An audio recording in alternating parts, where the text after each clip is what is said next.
So I think your most known roles are the one from Tattooed. Am I saying it right? Yeah, Tattooed, yeah. Okay, good. And of course Game of Thrones.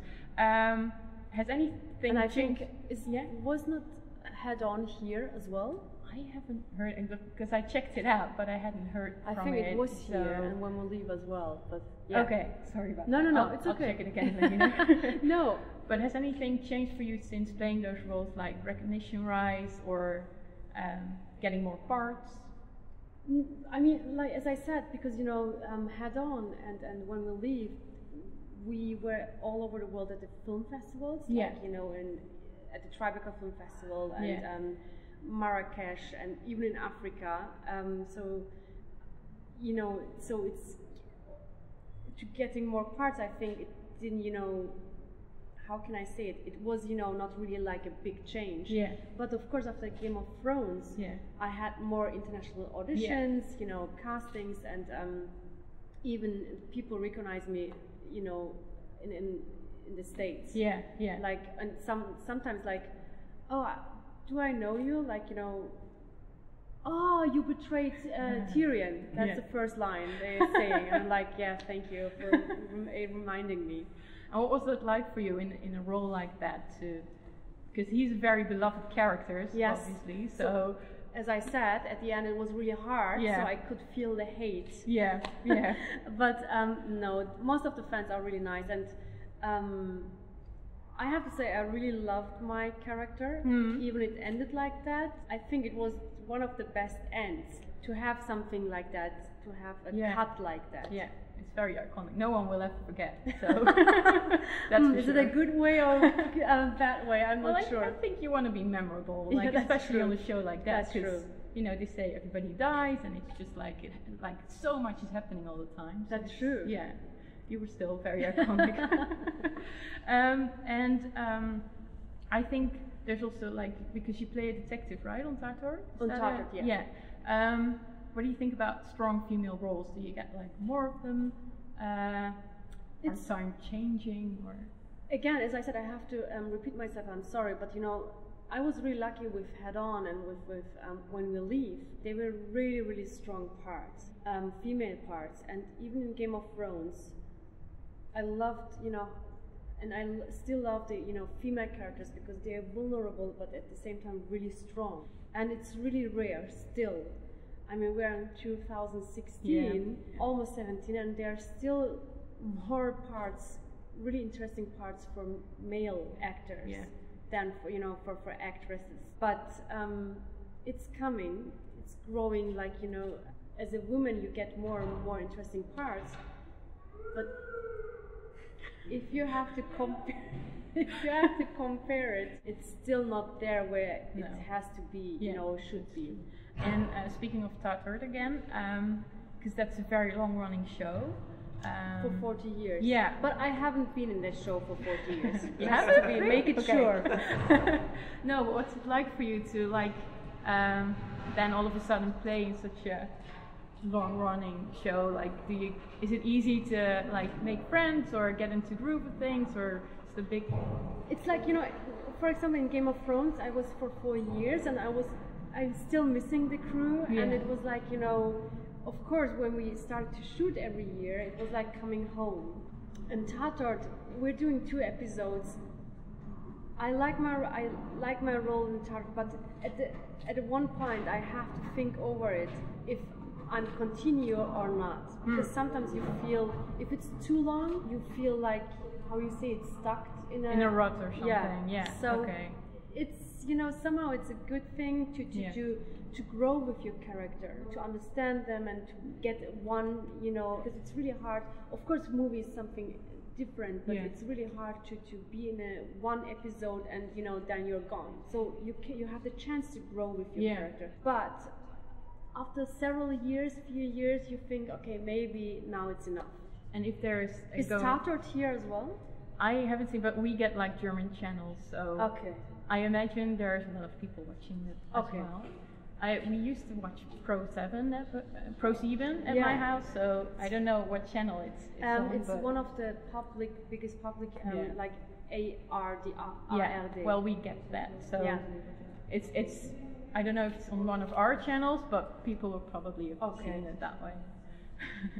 And now going on to Game of Thrones, because there's a lot of strong female characters in that one. Yeah. Is there any other part you would like to play, or like that you think that's such an amazing character? Yes, Cersei. Yeah, I was gonna say. I think she's a character you kind of love to hate, just because she's like that amazing, but she has a lot of depth. That's true. So what is it for you that speaks to you? Or she could be, she can be, from the beginning she could be evil, the character, and I love that. Yeah. Hey, and she was really strong, and she knew what she wanted to have. She wanted to have power, and and in a really clever way. So how do you say it, behind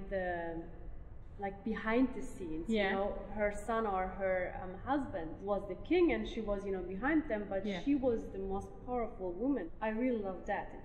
It's really clever written. And do you think sometimes Game of Thrones went too far in any storyline, or do you think that? No.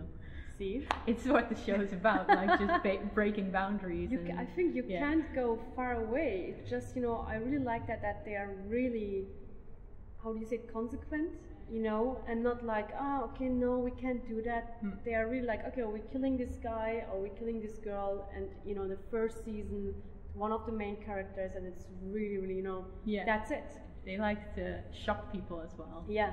Not as much as The Walking Dead though, because that got crows. I don't know. Really? Yeah. And what kind of shows do you watch? I just watch. I have to say, Walking Dead maybe 1 or 2 episodes. I liked it, but I was not like It took me like 3 tries to get through the first episode. I'm really not into zombies. But I was hooked with Stranger Things.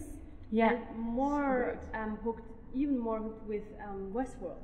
Oh, I still have to watch that one. Yeah. It's very intellectual written, even. You think like, oh my God, as a writer you have to do this and that, and like Game of Thrones as well, Yeah. And wow, keeps you on your toes. Yeah. Yeah.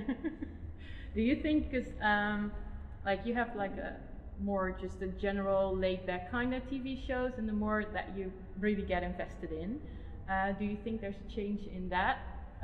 What do you mean? Like, well, there are a lot of like sitcoms, but also like shows like The Flash. It's more like fun to maybe just watch, but it's not really that. Guilty pleasure. Yeah, guilty pleasure wise, like Glee. I mean, that's you just sit back and relax. You don't really have to pay attention. To think like, okay. I have to say, TV changed a lot. Yeah.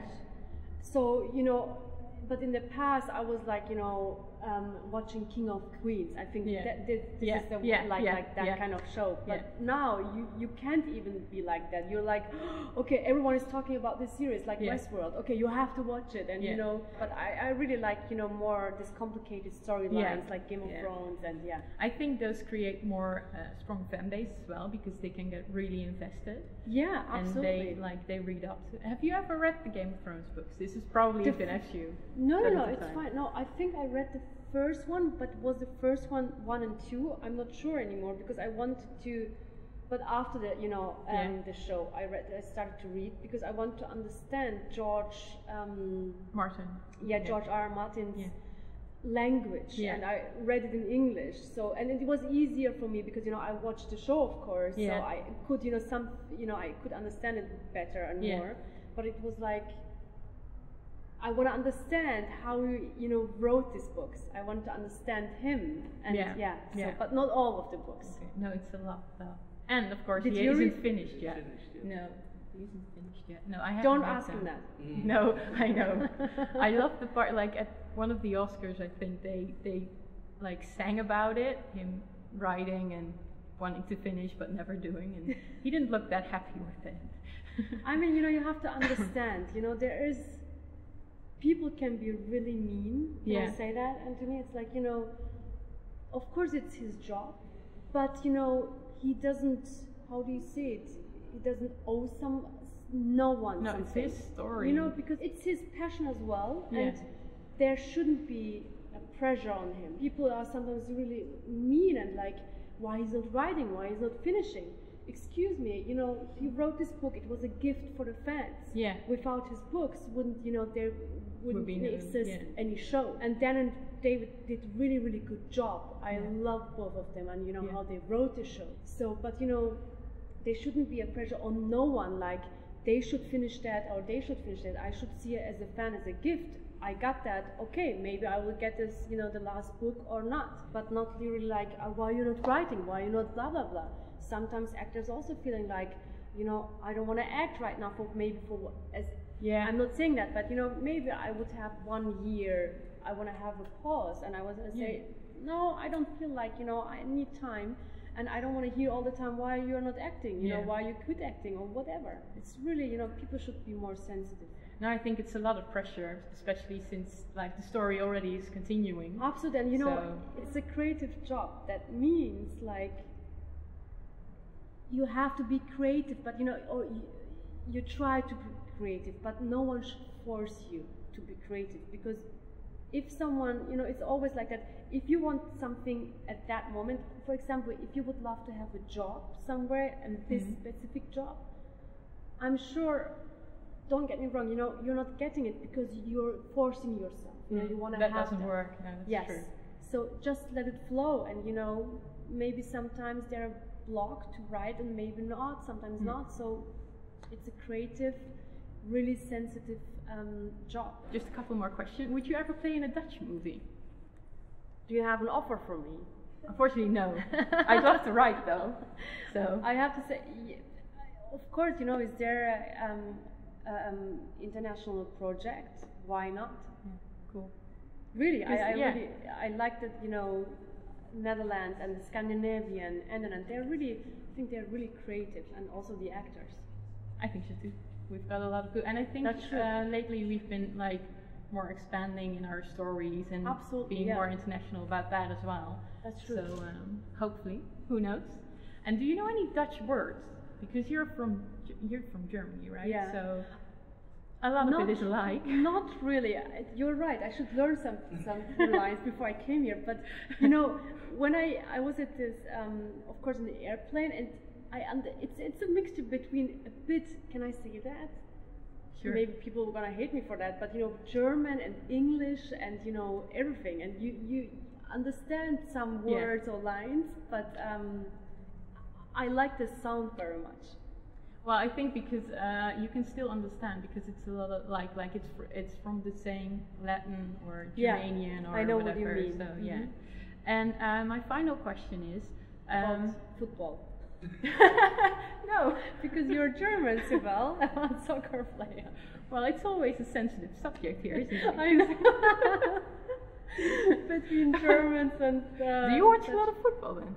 Soccer? Not a lot. I mean, like European World Championship, Cup, yeah, World Cup, and maybe European. Because we're asking this to everyone we're interviewing today. What would be your Christmas message to our viewers, or in this case, our listeners? Do you have a Christmas message? Yeah, have a Merry Christmas. Would you like to try that in Dutch? Oh God, yeah, please tell me. Prettige kerstdagen.